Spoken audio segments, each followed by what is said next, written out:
White house से निकलते ही US का प्रेसिडेंट दुनिया का मोस्ट गार्डेड इंसान बन जाता है।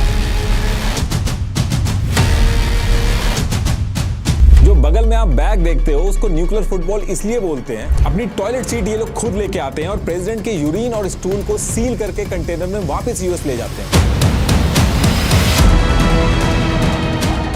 माइक्रोबायोलॉजिकल फूड टेस्टिंग लैब बनाई जाती है होटल में प्रेसिडेंट के खाने के लिए। बंदरों को भगाने के लिए लंगूर रेंट पे लाए गए और आदमियों से लंगूर की आवाज निकलवाई गई।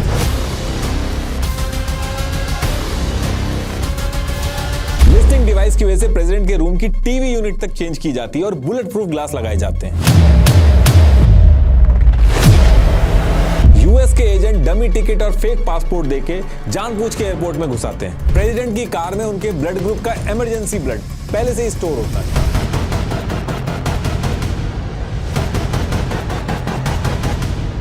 G20 में भी इंडिया के मिनिस्टर्स को बस में बैठा के ले गए थे कार की जगह।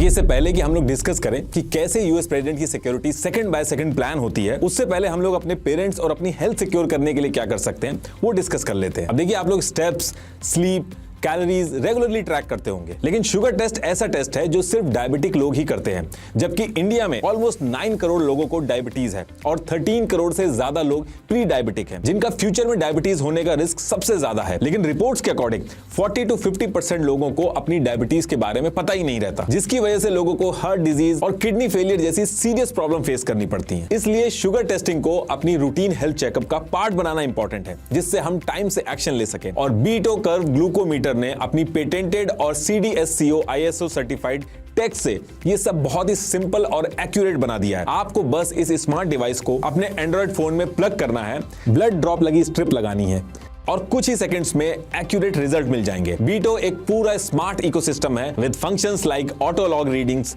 AI insights and instant shareability with doctors. BeatO app में doctors, health experts, lab test और डायबिटीज केयर सबके सॉल्यूशन मिल जाते हैं। बीटो यूजर्स ने Amazon पे 4.3 स्टार रेट किया है विद Amazon's चॉइस टैग और प्राइस है सिर्फ 490 रुपीज। आप भी ट्राई करिए, product link is in the description. तो टॉपिक पे आते हैं। देखिए, जब आप यूएस के प्रेसिडेंट को किसी दूसरी कंट्री में जाके स्माइल के साथ हाथ हिलाते हुए देखते हो, देखने में तो ये बहुत ही सिंपल सा इवेंट लगता है, लेकिन एक्चुअल में उस टाइम पे दुनिया का सबसे महंगा और हेवीली गार्डेड शो चल रहा होता है, जिसके हर मूव की minute by minute planning US के एजेंट्स ने पहले से लिखी होती है। ओलंपिक्स, जहां लाखों लोगों को मैनेज करने के लिए जिस लेवल की सिक्योरिटी और कोऑर्डिनेशन की जरूरत होती है, उससे कहीं ज्यादा कॉम्प्लेक्स प्लानिंग एक अकेले इंसान यूएस प्रेसिडेंट की 15 मिनट की सिटी वॉक में लग जाती है। व्हाइट हाउस से बाहर निकलते ही यूएस प्रेसिडेंट इस प्लैनेट का सबसे हेवीली गार्डेड इंसान बन जाता है। और जब यूएस का प्रेसिडेंट यूएस से निकल के बाकी कंट्रीज में विजिट करता है, तो कैमरे पे दिखने वाली इस सिंपल सी विजिट के पीछे हजारों लोगों की प्लानिंग, कोऑर्डिनेशन और मिलियंस ऑफ डॉलर का सिक्योरिटी मिशन काम कर रहा होता है। तो देखिए, एक्चुअल में बिहाइंड द सीन ये सब काम कैसे करता है, यूएस के एजेंट ये सारा का सारा प्लान एग्जीक्यूट कैसे करते हैं, ये सब आपको मैं इस वीडियो में आज स्टेप बाय स्टेप बताऊंगा। देखिए, जब भी यूएस प्रेसिडेंट को किसी दूसरी कंट्री में विजिट करना होता है, तो इस पूरे अरेंजमेंट में काफी टाइम लगता है। कम से कम 4 से 5 महीने का टाइम चाहिए होता है।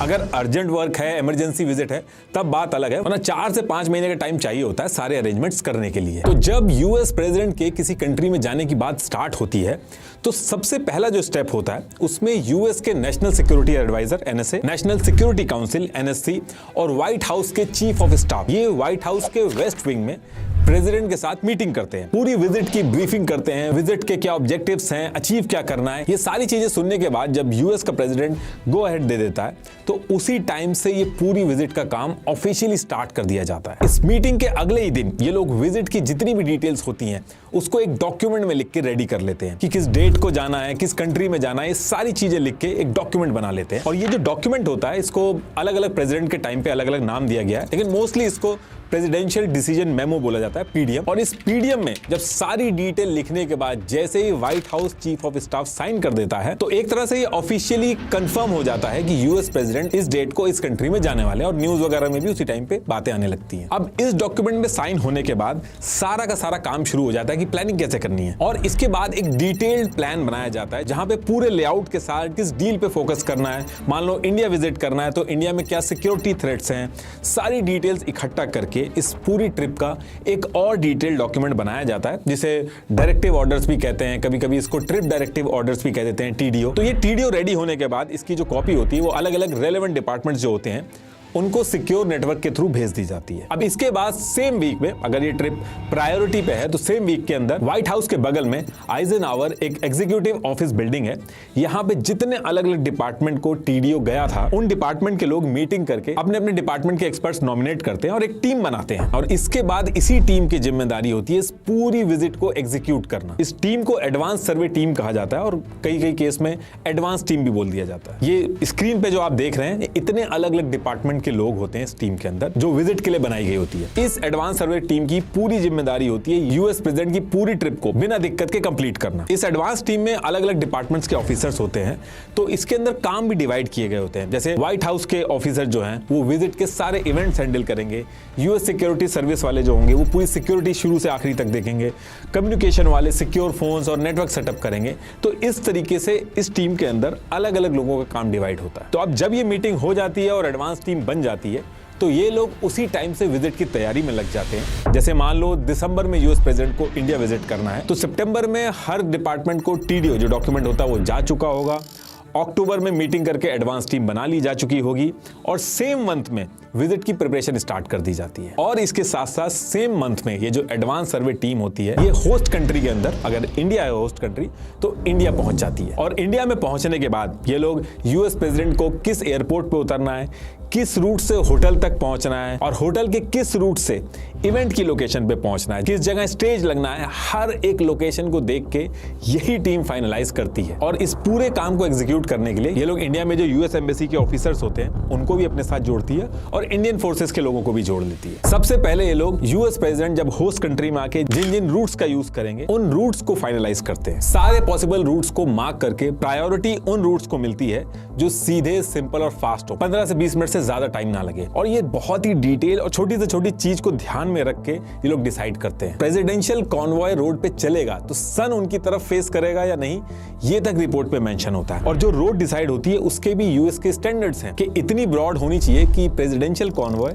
आसानी से यू टर्न ले सके। उस रूट के साथ बैकअप रूट भी हो, और जो बैकअप रूट है वो भी ऐसा ना हो कि उसमें छोटी छोटी गलियां जुड़ी हो, ब्लाइंड टर्न्स ना हो। कुल मिला के सारे जितने भी अवेलेबल रूट्स होते हैं उनमें से ये सारी चीजों को देख के जिन रूट्स पे बैरिकेडिंग लगा के क्लियर करना है, एंट्री एग्जिट बंद हो सके आसानी से, क्राउड को रोकना और संभालना आसान हो, उन रूट्स को सेलेक्ट किया जाता है। और जो भी रूट फाइनलाइज हो, लगभग 20 मिनट की दूरी पे एक लेवल 1 ट्रॉमा हॉस्पिटल हो वहां, और अगर हेलीपैड है उस हॉस्पिटल पे तो उसको भी प्रायोरिटी दी जाती है, ताकि अगर हमला वगैरह हो जाए तो इमरजेंसी लैंडिंग करा के ट्रीटमेंट स्टार्ट किया जा सके। अब देखिए, रोड के ऊपर जब प्रेसिडेंशियल कॉन्वॉय होता है तो कम्युनिकेशन बहुत इंपॉर्टेंट रोल प्ले करता है। यूएस प्रेसिडेंट दुनिया में कहीं भी किसी भी रोड पे जब ट्रैवल करता है तो वो white house, pentagon, US military से इंस्टेंट कांटेक्ट में रहता है, और वो भी सिक्योर चैनल के थ्रू। प्रेसिडेंशियल कॉन्वॉय जब रोड पे चलता है तो उसमें ऐसे ऐसे व्हीकल्स होते हैं जिनमें अल्ट्रा सिक्योर कम्युनिकेशन सिस्टम लगे होते हैं। हर गाड़ी का अपना अलग रेडियो सिग्नल कोड होता है ताकि रेडियो कम्युनिकेशन सिस्टम के अंदर भी कोई कंफ्यूजन ना हो। तो इसी वजह से एडवांस टीम जब होस्ट कंट्री के अंदर सर्वे करने आती है तो इस टीम के अंदर white house communication agency WHCA के एक्सपर्ट्स भी होते हैं। ये लोग सैटेलाइट मैप्स और डिवाइसेस का यूज करके रूट फाइनलाइज होने से पहले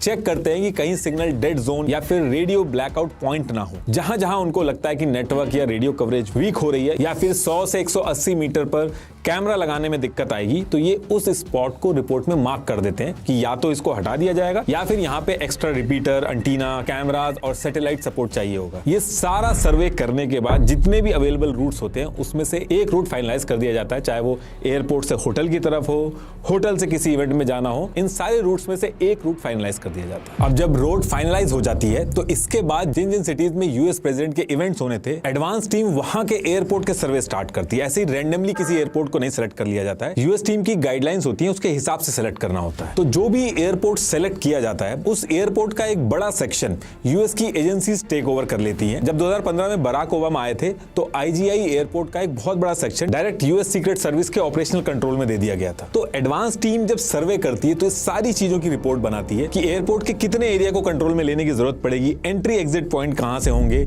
लेआउट क्या होगा इसका, स्नाइपर्स और सिक्योरिटी की पोजीशंस कहां-कहां पे मार्क होंगी, इन सब की रिपोर्ट रिपोर्ट बनाती है। सबसे पहले बेसिक रिक्वायरमेंट चेक होती है एयरपोर्ट की, जैसे रनवे जो होता है वो 150 फीट वाइड और 10,800 फीट लंबा होना चाहिए, इससे कम नहीं चलता है। एक बार 2009 में एंड्रयू एयर फोर्स बेस पे रनवे 9,755 फीट तक का ही था, तो ओबामा को अपनी फॉरेन ट्रिप के लिए मजबूरी में डेलिस एयरपोर्ट से जाना पड़ा था। तो ये सारी बेसिक रिक्वायरमेंट चेक करने के बाद ये लोग फ्यूल का टेस्ट करते हैं। प्रेसिडेंट का जो प्लेन होता है उसमें जेट A1 टाइप का फ्यूल यूज होता है। तो एडवांस टीम जो होती है उनकी टीम के अंदर डिफेंस एनर्जी सपोर्ट सेंटर के क्वालिटी मैनेजर्स भी होते हैं। ये लोग होस्ट कंट्री के एयरपोर्ट से फ्यूल का सैंपल लेके उसको यूएस में लैब टेस्ट के लिए भेज देते हैं, क्वालिटी चेक करने के लिए। तो इसकी भी अलग से रिपोर्ट आती है। इसके बाद इनकी टीम पूरे एयरपोर्ट पे जितने एलिवेटेड एरिया होते हैं, जैसे रूफ, हैंगर, टावर, इन सब के ऊपर observer points and security post की जो लोकेशन होती है उनको मार्क करती है। इन पोजीशंस पे स्नाइपर्स बैठाए जाते हैं। ये स्नाइपर जो होते हैं एयरपोर्ट से 1 माइल से भी ज्यादा दूर तक माइक्रोस्कोपिक मूवमेंट जो होती है वो भी डिटेक्ट कर लेते हैं। छोटी सी रिफ्लेक्शन या ग्लास का ग्लेयर तक को ये थ्रेट कंसीडर करते हैं। और ये जितने भी क्यूज मिलते हैं रियल टाइम पे, उनका असेसमेंट जो होता है वो सैटेलाइट इमेजरी और ड्रोन के थ्रू होता है।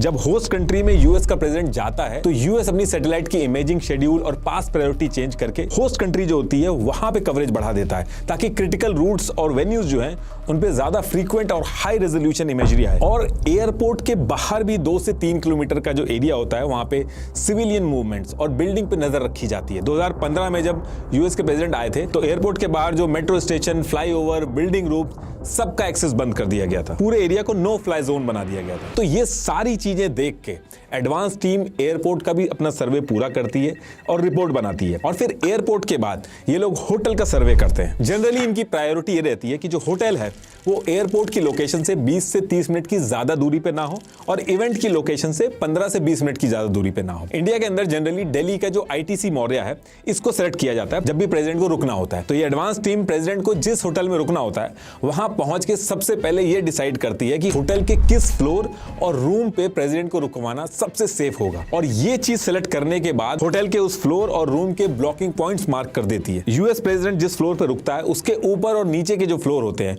उनमें कौन रहेगा, ये सारी डिटेल्स भी मेंशन की जाती है। प्रेसिडेंट के लिए कौन सी लिफ्ट सेपरेट की जाएगी, सीसीटीवी और एक्सरे मशीन के पॉइंट्स कितने एक्स्ट्रा लगेंगे, होटल के जितने भी डोर लॉक्स हैं वो कितने चेंज होंगे, स्नाइपर्स और सिक्योरिटी टीम की लोकेशन और एंट्री पॉइंट्स क्या रहेंगे, ये सारी चीजें मार्क की जाती हैं। होटल में आने के बाद प्रेसिडेंट जो खाना ऑर्डर करता है वो सेम मेन्यू 2 जगह एक साथ बनाया जाता है। इन केस अगर किसी एक जगह पे इशू हो जाए तो बैकअप में दूसरा खाना रेडी रहे। तो इसके लिए डुप्लीकेट किचन भी बनाया जाता है। इसके साथ साथ माइक्रोबायोलॉजिकल फूड टेस्टिंग भी सेटअप की जाती है। जो भी प्रेसिडेंट खाता है वो पहले फूड टेस्टिंग टीम से टेस्ट होता है। एक तरह से एडवांस टीम पूरे होटल को लेके उसके लेआउट में जरूरत के हिसाब से चेंज करती है। और फिर इसके बाद होटल की जो वेबसाइट होती है वहां से वर्चुअल व्यू और मैप जो होता है, जो सारे लेआउट वगैरह होते हैं, उसको हटा दिया जाता है। जितना भी होटल का स्टाफ होता है उसका पुलिस वेरिफिकेशन इनिशिएट कर दिया जाता है। अब ये सारी चीजें करने के बाद सबसे लास्ट में एडवांस टीम जो यूएस प्रेसिडेंट के इवेंट्स होते हैं होस्ट कंट्री में, उस लोकेशन का सर्वे करने पहुंचती है। इस लोकेशन पे सबसे पहले ये लोग आसपास की जो ऊंची बिल्डिंग होती हैं, जो डायरेक्ट इवेंट लोकेशन की रेंज में रहती हैं, उनको सील करने के पॉइंट्स जो होते हैं उनको मार्क करती है। क्योंकि जब इवेंट होता है तो आसपास की सारी बिल्डिंग्स को सील करके उनकी रूफ पे सिक्योरिटी पोस्ट बना दी जाती है। और बाकी जो बचती हैं बिल्डिंग्स, उनके हर फ्लोर पे जो लोग रहते हैं उनके फैमिली मेंबर्स की काउंटिंग होती है और पुलिस वेरिफिकेशन होता है। 2015 में जब बराक ओबामा आए थे तो ऐसी 71 बिल्डिंग्स थी जिनको सील किया गया था। जो स्टेज बना होता है, इवेंट की जो पूरी लोकेशन होती है, उसको भी बैरिकेटिंग लगा के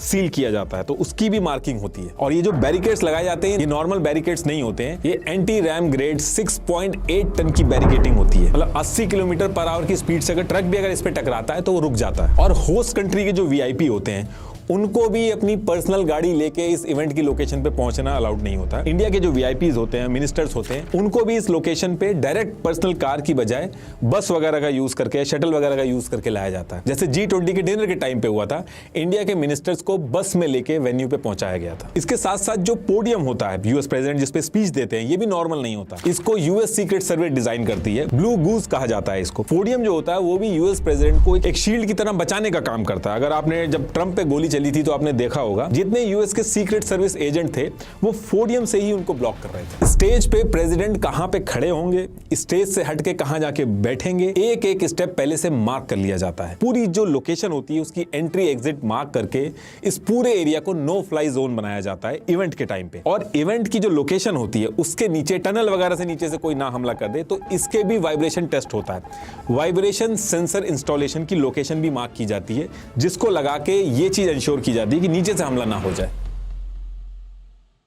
तो ये फाइनल सर्वे करने के बाद ये जो एडवांस सर्वे टीम आई होती है ये अपना पूरा का पूरा सर्वे कंप्लीट करती है। ड्रोन और लेजर मैपिंग का यूज करके ये लोग 3D लेआउट बनाते हैं, रिस्क इंडेक्स रिपोर्ट रेडी करते हैं और पूरे विजिट का लेआउट बना के स्टेप बाय स्टेप हर एक चीज इस रिपोर्ट में मेंशन कर देते हैं। इसमें हर एक चीज मेंशन होती है कि यूएस प्रेसिडेंट जब आएंगे तो किस लेवल का रिस्क होगा, क्या क्या किया जा सकता है, बचाया कैसे जा सकता है, इमरजेंसी में क्या करना, एक एक चीज मेंशन होती है। और ये रिपोर्ट बनने के बाद वॉशिंगटन के अंदर यूएस में जितने डिपार्टमेंट इन्वॉल्व होते हैं उनको भेज दी जाती है। इस लेआउट पे secret service, protective intelligence division और व्हाइट हाउस मिलिट्री ऑफिस के लोग इसको एनालाइज करने के बाद 3 प्लान रेडी किए जाते हैं, plan A, plan B, plan C, और फिर इसकी फाइनल कॉपी सारे डिपार्टमेंट में शेयर कर दी जाती है और होस्ट कंट्री के साथ भी इसकी कॉपी शेयर की जाती है। और फिर बाकी जितनी भी प्रिपरेशंस होती हैं होस्ट कंट्री और यूएस दोनों मिलकर करने लगती हैं। मान लो दिसंबर में विजिट है तो नवंबर तक रिपोर्ट लेआउट का सारा काम हो जाता है। होस्ट कंट्री लेआउट के हिसाब से प्रिपरेशन स्टार्ट कर देती है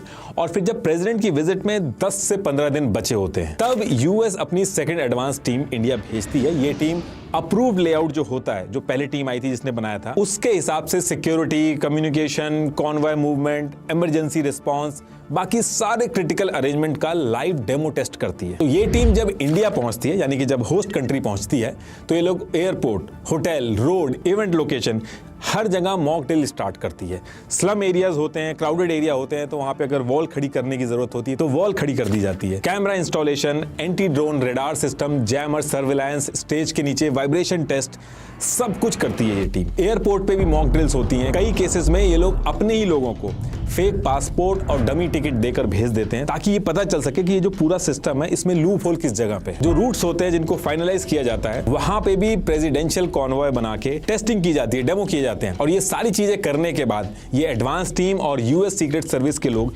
पूरा जो होटल होता है उसको अपने कंट्रोल में ले लेते हैं। होटल के room, corridor, ventilation system, kitchen, पूरे होटल का सिक्योरिटी सर्च यूएस दोबारा से करता है। प्रेसिडेंट के रूम और फ्लोर को कॉमन यूज से हटा दिया जाता है, वहां पे बुलेट प्रूफ बैलिस्टिक ग्लास लगा दिए जाते हैं। इमरजेंसी ऑक्सीजन सप्लाई का भी अरेंजमेंट होता है। टीवी यूनिट, जितने इलेक्ट्रॉनिक्स आइटम होते हैं इनको रिप्लेस कर दिया जाता है, कहीं कोई लिसनिंग डिवाइस और ये सारी चीजें ना हो, ये सब भी चेक होता है। होटल के अंदर वॉर रूम भी सेटअप किया जाता है। कुछ केसेस में एम्बेसी में भी किया जाता है, लेकिन जनरली होटल के अंदर एक वॉर रूम सेटअप किया जाता है इनकेस अगर कोई हमले जैसी सिचुएशन हो गई तो उससे डील करने के लिए। और होटल के अंदर भी multiple drills back to back होती रहती हैं।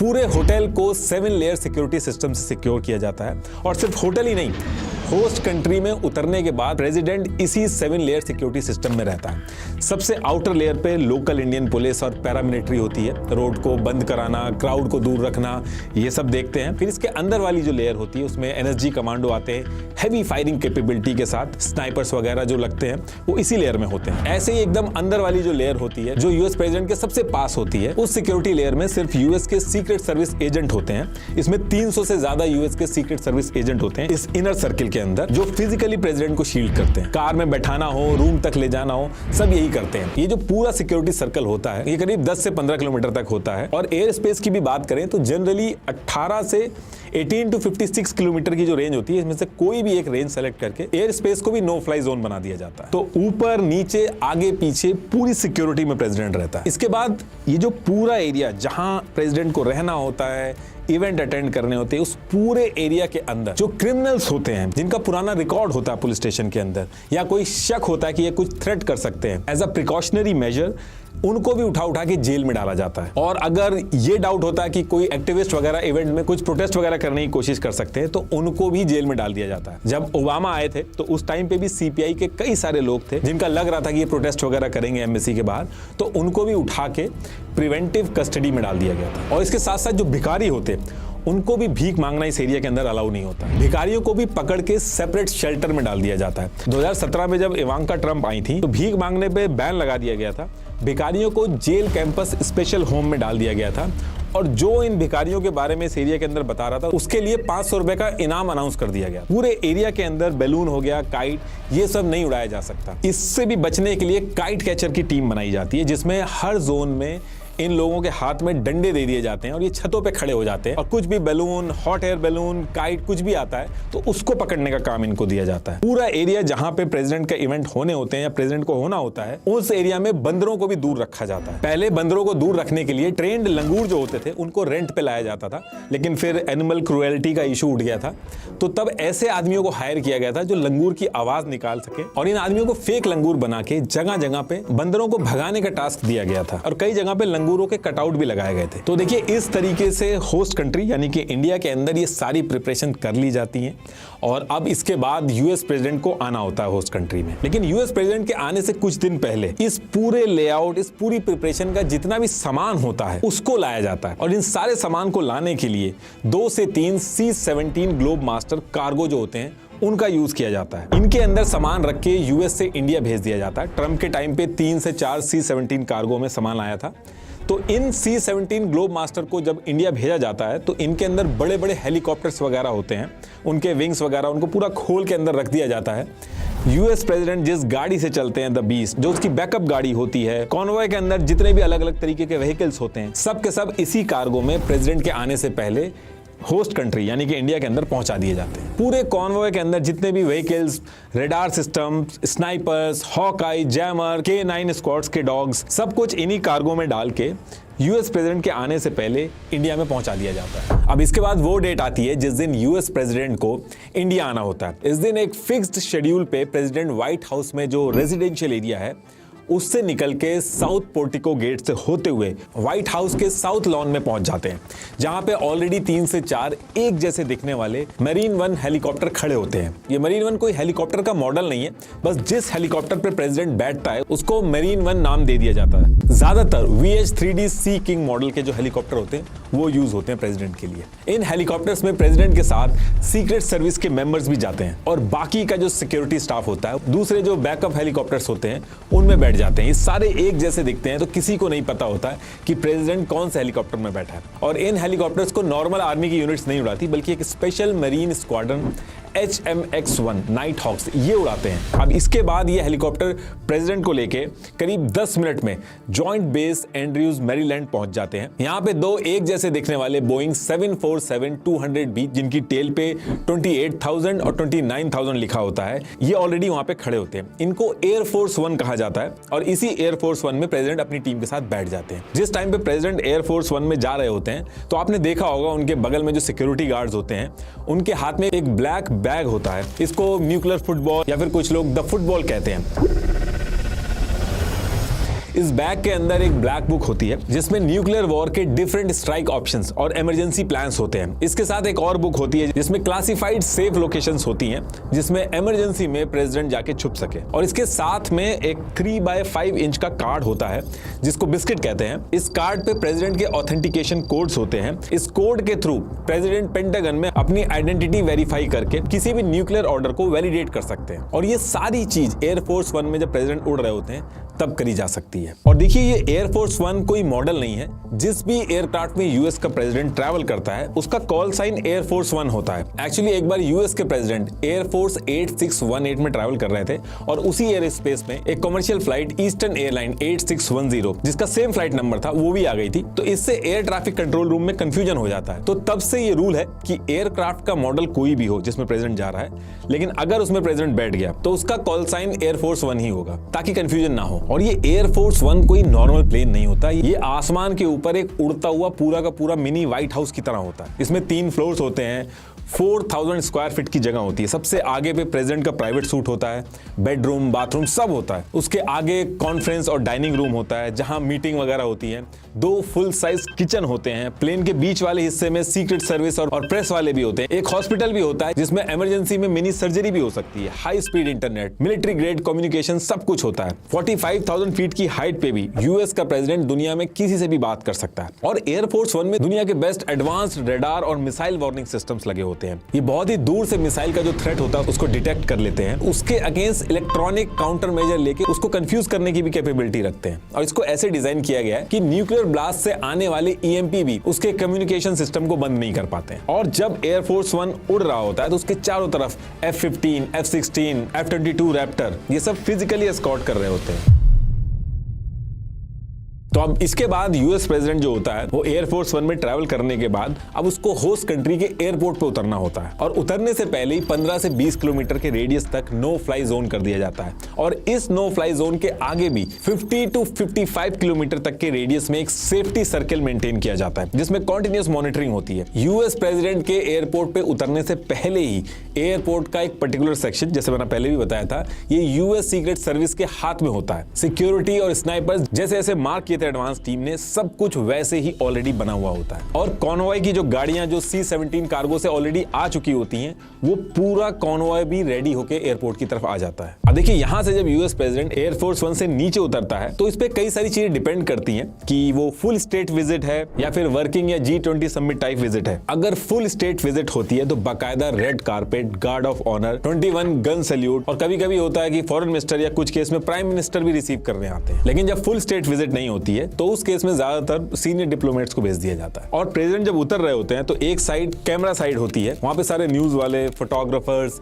टीवी, वीडियो वगैरह शूट हो रहे होते हैं और दूसरी तरफ जो रिसीव करने आए होते हैं वो लोग हाथ वगैरह मिलाते हैं, जो कि आपने देखा ही होगा टीवी पे। अब देखिए प्रेसिडेंट जब होस्ट कंट्री में आता है तो उसका भी इमिग्रेशन प्रोसेस होता है, लेकिन जैसे नॉर्मल लोगों का होता है वैसा नहीं होता है। प्रेसिडेंट का पासपोर्ट वगैरह लेके जो यूएस की एम्बेसी की टीम होती है वो पहले से ही इमिग्रेशन की फॉर्मेलिटी पूरी कर लेती है। अब एयरपोर्ट पे उतरने के बाद यूएस प्रेसिडेंट को उनका पूरा कॉन्वॉय लेने आता है जो पहले से ही C-17 कार्गो से आ चुका था और इस कॉन्वॉय में प्रेसिडेंट अपनी कार में बैठ के सिलेक्टेड रूट, जो एयरपोर्ट से होटल का रूट सेलेक्ट हुआ था, उधर की तरफ निकल जाते हैं। और ये जो कार होती है यूएस प्रेसिडेंट की, जिसमें यूएस प्रेसिडेंट बैठते हैं, ये नॉर्मल कार नहीं होती है। इस कार को नाम दिया गया है द बीस्ट। इस कार को ट्रक के फ्रेम में बनाया जाता है और 9000 केजी से भी ज्यादा भारी होती है। इवन इसके जो डोर्स होते हैं बोइंग 757 पैसेंजर जेट के डोर से भी हैवी होते हैं और इसकी विंडोज भी नॉर्मल नहीं होती, हमेशा बंद रहती हैं और उसमें 5 इंच यानी कि 4 फिंगर जितना मोटा बुलेट प्रूफ बैलिस्टिक ग्लास लगे होते हैं जो बॉम्ब के फटने से या AK-47 चलने से भी डैमेज नहीं होते। पूरी तरह से ये कार सील्ड होती है, बाहर की हवा अंदर नहीं आ सकती और अंदर की हवा बाहर नहीं जा सकती। इसके अंदर इंडिपेंडेंट एयर सप्लाई होता है जिसमें हाई ग्रेड HEPA फिल्टर्स लगे होते हैं, तो किसी भी तरीके का अगर केमिकल या बायोलॉजिकल हमला होता है या कोई चाहे कि बाहर से कुछ केमिकल वगैरह स्प्रे कर दे तो उसका भी असर नहीं होता है इस पे। इस कार के सस्पेंशन इतने हैवी होते हैं कि ब्लास्ट भी हो जाए उसके बाद भी कार स्टेबल रहती है। टायर में एक अलग तरीके का पंचर रेजिस्टेंस सिस्टम होता है, गोली लगने के बाद भी कई किलोमीटर तक वो चल जाते हैं। जो फ्यूल टैंक होता है उसमें फोम फिलिंग होती है ताकि अगर ब्लास्ट भी हो जाए तो फ्यूल की वजह से आग ना लगे कार में। कार में बैक साइड पे प्रेसिडेंट का जो ब्लड ग्रुप होता है उस ब्लड ग्रुप का ब्लड स्टोर करके रखा जाता है, इन केस अगर हमला हो जाए या कोई इंजरी हो जाए तो उसको यूज किया जा सके। ऑक्सीजन सिलेंडर, वेंटिलेटर, हार्ट के लिए मशीन, पोर्टेबल ICU सब कुछ होता है। ये कार जो है ये पूरी एक चलती फिरती मिनी व्हाइट हाउस है। प्रॉपर कम्युनिकेशन कमांड सिस्टम होता है जिससे प्रेसिडेंट जब चाहे directly white house, pentagon, US military command से कांटेक्ट कर सकते हैं। और इन केस अगर इस कार का कोई पीछा भी करे तो इसमें कई सारे स्पेशल काउंटर मेजर्स भी लगे होते हैं, जैसे स्मोक स्क्रीन जिससे कार स्मोक छोड़ के व्यू ब्लॉक कर सकती है, ऑयल स्लीक डिस्पेंसर जिससे रोड पे ऑयल छोड़ा जा सकता है, टीयर गैस सिस्टम होता है इन केस क्राउड को कंट्रोल करना होता है, नाइट विजन, सब कुछ होता है। और जब भी होस्ट कंट्री के अंदर प्रेसिडेंट अपने कॉन्वॉय के साथ रोड पे जा रहा होता है या कहीं भी रहता है तो वो 7 लेयर्स सिक्योरिटी सिस्टम में रहता है, एक डिजाइन कॉन्वॉय सेटअप में चलता है। तो एयरपोर्ट से जब होटल की तरफ निकलता है प्रेसिडेंट तो पूरे प्रेसिडेंशियल कॉन्वॉय में निकलता है। ये इस तरीके से ये पूरा प्रेसिडेंट का कॉन्वॉय होता है। इसमें सबसे आगे होती है रूट कार जो पूरे कॉन्वॉय से निकलने से पहले निकल जाती है और आगे जाके पूरे रूट को चेक करके जब सारी चीजें क्लियर होती है तो पीछे कॉन्वॉय को अपडेट करती है उसके बारे में। इसके पीछे होती है पायलट कार। ये पायलट कार वायरलेस पे पूरे कॉन्वॉय को रियल टाइम अपडेट देती है कि रोड ब्लॉक तो नहीं है या फिर क्राउड कितना है, कोई सस्पिशियस व्हीकल तो नहीं आ रहा है। और पायलट कार के पीछे एक पूरी स्वीपर टीम चलती है जिसमें मल्टीपल पुलिस मोटरसाइकिल्स और पेट्रोल कार्स होती हैं। इनका मेन काम होता है ट्रैफिक को चेक करना और कॉन्वॉय के आगे चल के इस तरह से ट्रैफिक हटाना कि प्रेसिडेंट के कॉन्वॉय की कार एक ही स्पीड पे चले बिना रुके। फिर ये इसके पीछे आती है लीड कार, ये पूरे प्रेसिडेंशियल कॉन्वॉय को लीड करती है सही रूट से निकालने के लिए। और इस लीड कार के जस्ट पीछे होती है प्रेसिडेंट की कार द बीस्ट। और द बीस्ट जो है ये भी अकेले नहीं होती, कंफ्यूज करने के लिए बीस्ट जैसी दिखने वाली सेम नंबर प्लेट की और भी कार होती हैं जो अपनी पोजीशंस बदल के बार बार चेंज करती रहती हैं रोड पे, ताकि पता ना चले कि प्रेसिडेंट किस कार में है। जिस कार में एक्चुअल में प्रेसिडेंट होता है उसका सीक्रेट कोड होता है स्टेज कोच, और इस प्रेसिडेंट की कार के ठीक पीछे जो कार चलती है इसका कोड नेम है हाफ बेक। इसमें प्रेसिडेंट की जो मेन बैकअप सिक्योरिटी टीम होती है, जो प्रेसिडेंट के एकदम साथ होती है, वो सारे इसमें पीछे बैठे होते हैं, पीछे से खुली होती है। इसमें सीक्रेट सर्विस के एजेंट हाथ में हथियार लेके रेडी बैठे रहते हैं, और इस हाफ बेक के पीछे इलेक्ट्रॉनिक काउंटर मेजर व्हीकल्स होते हैं, वॉच टावर भी बोलते हैं इसको। इसके ऊपर एंटीनास, डोम्स लगे होते हैं जो कॉन्वॉय के आसपास जितने कम्युनिकेशन और रिमोट से चलने वाले डिवाइसेस के सिग्नल्स होते हैं उन सबको जैम करते हुए चलती है, और जो छोटे मोटे ड्रोन्स होते हैं, एयरक्राफ्ट, ये सारी चीजें डिटेक्ट करती है। फिर इसके पीछे इन दोनों कार में प्रेसिडेंट के कैबिनेट के मेंबर्स, व्हाइट हाउस स्टाफ, ये सारे लोग होते हैं। और फिर ये जो दोनों कार आप देख रहे हैं इसमें काउंटर असॉल्ट टीम होती है, और इसके पीछे आईडी कार में यूएस सीक्रेट सर्विस और होस्ट कंट्री के local force real time threat जो होते हैं उनके बारे में अपडेट देते रहते हैं। और पीछे हैजार्ड मटेरियल मिटिगेशन यूनिट होती है, एक ब्लैक ट्रक जैसी गाड़ी होती है जिसमें न्यूक्लियर, बायोलॉजिकल, केमिकल, हर तरह के हमले से निपटने के ऑप्शंस होते हैं। और इसके पीछे मल्टीपल प्रेस व्हीकल्स होती हैं, और प्रेस के पीछे होती है रोड रनर जो सैटेलाइट कम्युनिकेशन सिस्टम के थ्रू सारे कॉन्वॉय के कम्युनिकेशन सेटअप मेंटेन करती है। ये पूरा चलता फिरता डेटा इंक्रिप्शन सेंटर होता है, वाईफाई हॉटस्पॉट, रेडियो रिपीटर, सब कुछ होता है। और फिर ये होती है इसके पीछे एम्बुलेंस, और उसके पीछे होती है होस्ट कंट्री की सिक्योरिटी फोर्सेस, और ऊपर से हेलीकॉप्टर पूरे कॉन्वॉय पे नजर रखता है। तो इस तरीके से प्रेसिडेंट एयरपोर्ट से निकल के अपने कॉन्वॉय के साथ होटल में पहुंच जाता है। पूरा होटल जिसमें प्रेसिडेंट को आना होता है ये एक मिनी पॉलिटिकल समिट की लोकेशन की तरह लगने लगता है। हर तरफ सिक्योरिटी रहती, हर चीज ट्रैक हो रही होती, यहाँ तक कि होटल का जो टॉयलेट सीट होती वो भी प्रेसिडेंट को यूज नहीं करने दी जाती है। इनकी team special design portable toilet seat लेके आती है जिसमें यूएस प्रेसिडेंट का यूरिन और स्टूल को सील करके वापस एक कंटेनर में यूएस ले जाया जाता है, ताकि कोई भी कंट्री उनकी यूरिन और स्टूल का सैंपल लेके उनकी हेल्थ, कौन सी मेडिसिन चल रही है, कोई बीमारी है कि नहीं, मेंटल हेल्थ क्या है, ये सारी चीजें ना पता कर पाए। अब देखिए यूएस प्रेसिडेंट की विजिट जब स्टार्ट होती है तो होस्ट कंट्री में जितने भी दिन वो रुकते हैं तो वो कोई टूरिस्ट की तरह होटल में हॉलिडे नहीं मनाते। जितने भी दिन की विजिट होती है, जैसे डे स्टार्ट होता है यूएस की टीम प्रेसिडेंट को होटल रूम के अंदर ही ब्रीफ देने स्टार्ट कर देती है कि कौन सी डील और एग्रीमेंट को पुश करना है होस्ट कंट्री के साथ। प्रेसिडेंट को back to back host country के head of state, prime minister, companies के सीईओज, इनसे मिलना होता है। प्रेस कॉन्फ्रेंस होती है, पब्लिक स्पीचेस होती हैं, स्टेट डिनर, ये सारी चीजें उनको बैक टू बैक करनी होती हैं। और इधर ये सारी चीजें चल रही होती हैं और पैरेलल में होटल से ही यूएस के व्हाइट हाउस का काम भी चलता रहता है। बाहर से देखने में तो ये 5 स्टार स्टे लगता है, लेकिन असल में होटल से पूरे देश और दुनिया की पॉलिटिक्स चल रही होती है उस टाइम पे। और फिर इसके बाद जब ये सारी चीजें कंप्लीट हो जाती हैं, ये जिस ऑब्जेक्टिव के लिए आते हैं वो सारी चीजों पर डिस्कशन हो जाता है, तो उसके बाद US president as per schedule वापस यूएस निकल जाते हैं। और 24 से 28 आवर्स में बाकी जो टीम आई हुई थी, कार्गो आए थे, वो वापस चले जाते हैं। और ये जो पूरी ट्रिप होती है जो प्रेसिडेंट करते हैं, ये बहुत ही कॉस्टली अफेयर है।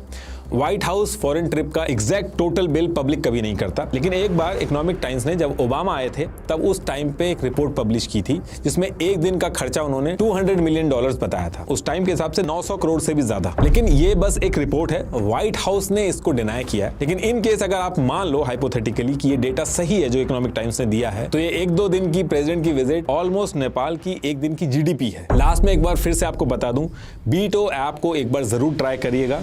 Thank you.